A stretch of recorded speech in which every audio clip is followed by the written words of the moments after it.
un nuovo giocatore potrebbe trasformare completamente il centrocampo del Napoli. E questa volta non si tratta di un nome promettente o emergente. Stiamo parlando di uno dei più grandi maestri del calcio mondiale, Kevin De Bruyne.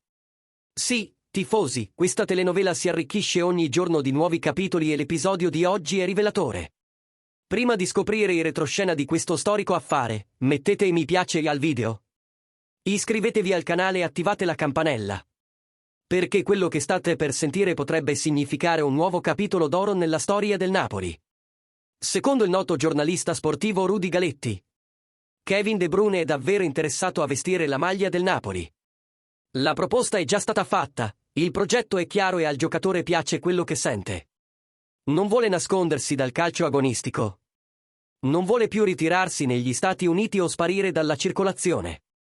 Il belga vuole continuare a brillare ad alto livello, vuole la Champions League. Vuole giocare un ruolo da protagonista. E il Napoli gli offre tutto questo. Ma, come in ogni grande affare, ci sono ancora degli ostacoli. Secondo Galetti, l'ostacolo più grande al momento è il tempo.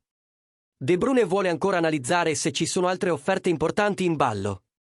Magari da parte di club della Premier League o di giganti europei. Sa quanto vale e non prenderà una decisione impulsiva. Ma il giornalista è stato chiaro, tra tutte le opzioni sul tavolo, il Napoli è quello che si è mosso di più. Con il progetto più solido e competitivo. Gli azzurri vogliono fare un vero regalo ai loro tifosi, un fuoriclasse con visione di gioco. Passaggi millimetrici e leadership indiscussa. Ma c'è di più. Un fattore chiave potrebbe accelerare, o bloccare, tutto questo, il futuro di Antonio Conte. Secondo Galetti, il mandato dell'allenatore potrebbe essere la spinta finale per il sì di De Bruyne. Il giocatore vuole sapere se troverà stabilità, ambizione e una solida struttura tattica. Se Conte resta, il belga guarda con ancora più favore alla possibilità di costruire qualcosa di grande sotto la guida dell'italiano. Se l'allenatore lascia il club, tutto potrebbe cambiare nel giro di pochi giorni. Il tempo scorre e la decisione finale potrebbe arrivare da un momento all'altro. E ora la parola spetta a voi, tifosi napoletani.